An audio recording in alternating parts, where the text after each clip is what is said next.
নমস্কার বন্ধুরা, বসুন্ধরা কিচেনে আপনাদের জানাই সবাইকে স্বাগত। আপনারা তো অনেক ধরনেরই পায়েস খেয়েছেন। আজকে আমার মাসি রাঁধবে তিলের পায়েস। আপনারা কিন্তু প্রথম থেকে শেষ পর্যন্ত দেখতে থাকুন, একটুও কিন্তু স্কিপ করবেন না। তো বন্ধুরা, ঋতু তো বলে দিল, ঋতুর পড়াতে এসেছে, তো ঋতু পড়তে চলে গেছে। আর আমি আজকে বানাবো তিলের পায়েস। আপনারা দেখতে থাকুন কিভাবে বানাই। প্রথমে এই যে আমি আপনাদের উপকরণগুলো একবার দেখি। এটা একটা প্যাকেট দুধ নিয়েছি, আর এখানে নিয়েছি নারকেল কোড়া। এই নারকেল কোড়ার পরিবর্তে কিন্তু আপনারা কাজু কিশমিশও দিতে পারেন, নারকেল কোড়া একসাথে দিতে পারেন। এখানে যে এটা কিন্তু চাষের চাল বন্ধুরা, তো আমি চালটা ধুয়ে নিয়েছি। আর এখানে নিয়েছি চিনি, এখানে নিয়েছি লাল তিল।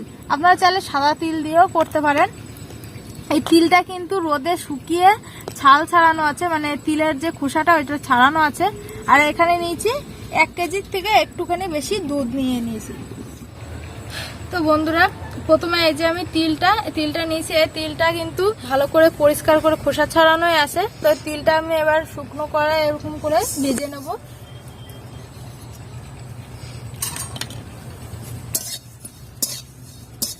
অনেকক্ষণ ধরে ভাজতে হবে, যখন মানে মুগ ডাল যেমন ভাজলে যেমন একটা গন্ধ বেরোয়, সেরকম কিন্তু তিলের থেকে যে একটা গন্ধ আছে, এই গন্ধটা না বেরোনো অবধি ভাজতে হবে।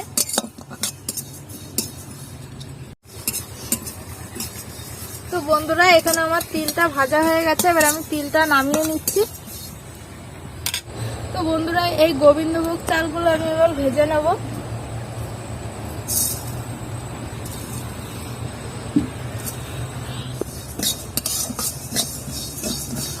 বন্ধুরা, এই চালটা দেখুন ভাজা হয়ে গেছে। এরকম করলে না, চাপ দিলে একটা মানে এরকম ভেঙে ভেঙে যাচ্ছে, এরকম অবস্থা নামিয়ে নিতে হবে এবার চালটা। তো আমি এখানে চালটা এবার ঠান্ডা করতে নিয়েছি একটু। তো বন্ধুরা, এখানে আমি কড়াইটা চাপিয়ে দিচ্ছি। কড়াইয়ে প্রথমে একটুখানি জল দিয়ে দেবো। প্রথমে আগে দুধ দিলে কিন্তু তলায় লেগে যায়, তো আমি প্রথমে আগে একটু জল দিয়ে দিচ্ছি, তারপর এবার দুধটা দিয়ে দেবো।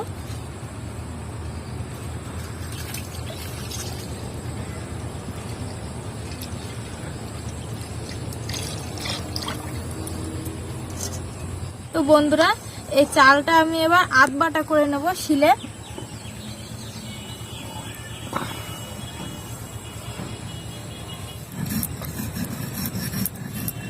বেশি কিন্তু গুঁড়ো করা যাবে না, দেখুন এরকম হবে।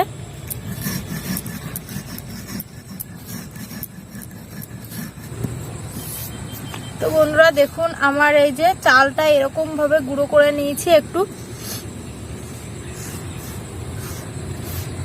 এটা আমি এবার তুলে নিচ্ছি। বন্ধুরা, আপনারা তো দেখলেন যে আমি যতটা চাল নিয়েছি ততটাই কিন্তু তিল নিয়েছি, আর এই তিলটা আমি ভেজেও নিয়েছি। এবার আমি তিলটা শিলে বেটে নেব। আপনারা বাড়িতে যাদের মানে মিক্সার মেশিন আছে, তো আপনারা মিক্সার মেশিনে বাটবেন। এটা কিন্তু আরো বেশি ভালো হয় মিক্সার মেশিনে বাটলে। আর শিলে বাটতে গেলে না তেল বেরিয়ে যায়। তো বন্ধুরা, দুধটা একটু ফুটে এসেছে। এবার এর মধ্যে আমি দিয়ে দেবো এই যে 2টো তেজপাতা একটু ছিঁড়ে দেবো, আর দিয়ে দিচ্ছি 2টো এলাচগুলোর মুখটা একটু ফাটিয়ে দিয়ে দেবো।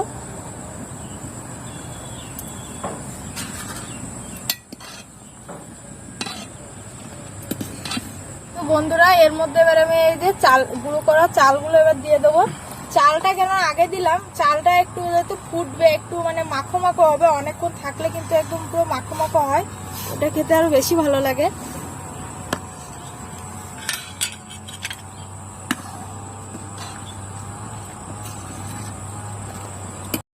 তো বন্ধুরা দেখুন, আমার তিলটা বাটা হয়ে গেছে, কিন্তু যেহেতু এটা শিলে বাটলাম, তো দেখুন একটু একটু মানে ছিবড়া ছিবড়া ভাব তো থাকবে। এইগুলো যদি মিক্সিতে দেওয়া হয় তাহলে কিন্তু এরকম ভাবটা থাকে না। আর দেখুন তেল বেরিয়ে যাচ্ছে, পুরো তেল বেরিয়ে যাচ্ছে। এই এত মানে বাটাবাটির জন্য এত তেল বেরিয়ে যাচ্ছে। তো আমি এরকম ভাবেই দিয়ে দেবো। তো বন্ধুরা, চালটা তো অনেকটা মানে ফুটে গেছে, যেহেতু চালটা আধ বাটা করে দিয়েছিলাম। তো দেখুন, আপনাদের একবার দেখায়, দেখুন চালটা। তো এর মধ্যে এবার আমি দিয়ে দিচ্ছি তিলটা।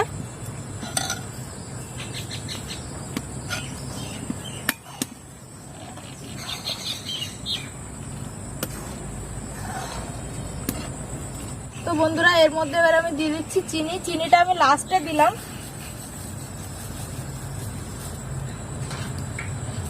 চিনিটা আমি সবটাই দিয়ে দিয়েছি। আর দিয়ে দেবো নারকেল কোড়াটা।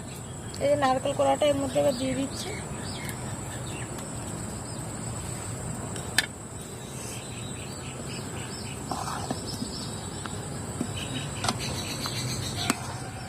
এবার তিলের পায়েসটা প্রায় হয়ে এসেছে। এবার আমি এই যে গুঁড়ো দুধটা একদিক দিয়ে দেবো আর একদিকে নাড়তেই থাকতে হবে।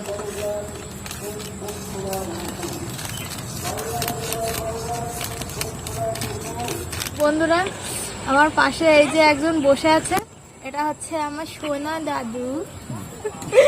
তো দাদুকে ডেকে নিয়ে আসলাম তিলের পায়েস খাওয়ার জন্য। আর দাদু যেহেতু মানে আগের দিনের মানুষ, তো এইসব জিনিসই বেশি পছন্দ করে, তিলের পায়েস এগুলো হলো মানে এটা আমি এই রান্নাটা কার কাছ থেকে শেখা বলুন তো, মানে দিদিমার কাছ থেকে এই রান্নাটা শেখা। আমার দিদিমা এত ভালো তিলের পায়েস রান্না করতো, ভীষণ ভালো লাগতো। যখনই মামার বাড়ি যেতাম সবাই বলতাম যে তিলের পায়েস রান্না করো। এই তিলের পায়েস সবারই খুব পছন্দ আমার মামার বাড়িতে। দাদুকে ডেকে নিয়ে আসলাম।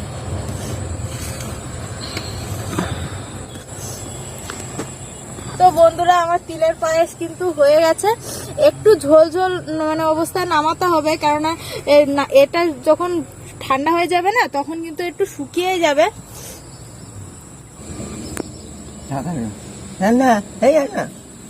বেশ, তোমাকে অল্পই দিয়েছি। তো বন্ধুরা আপনারা কিছু মনে করবেন না, দাদু চামচের থেকে বেশি হাতে খেতে ভালোবাসে, তো দাদুকে ওই জন্য ওরকম ভাবেই দিয়েছি। আর আমি খাবো ঋতু আসার পরে। ভালো হয়েছে, গেল দাদার হাতটা একটু খাবে।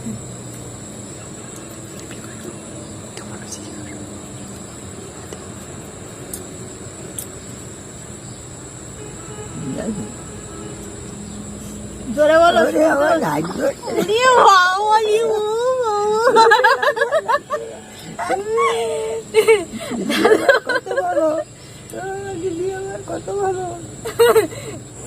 তো বন্ধুরা দাদুর খাওয়া হয়ে গেছে। দাদু আরেকটু আমার কাছে চাইলো।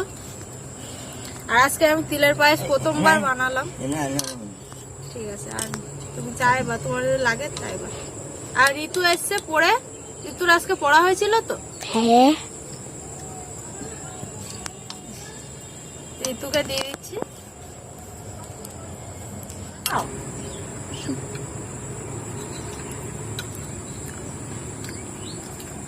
মাসি সেই টেস্ট হয়েছে, সেই টেস্ট। তিলের পায়েস প্রথমবার খাচ্ছিস? আমি খাবো। হেভি লাগছে তো খেতে। প্রথম আগে কোনোদিন খাইনি। দারুণ হয়েছে বল। আপনাদের যদি এই তিলের পায়েসটা ভালো লাগে তাহলে আপনারা কিন্তু অবশ্যই বাড়িতে একবার ট্রাই করবেন। দেখা হচ্ছে পরবর্তী কোনো নতুন রেসিপি নিয়ে। ধন্যবাদ সবাইকে।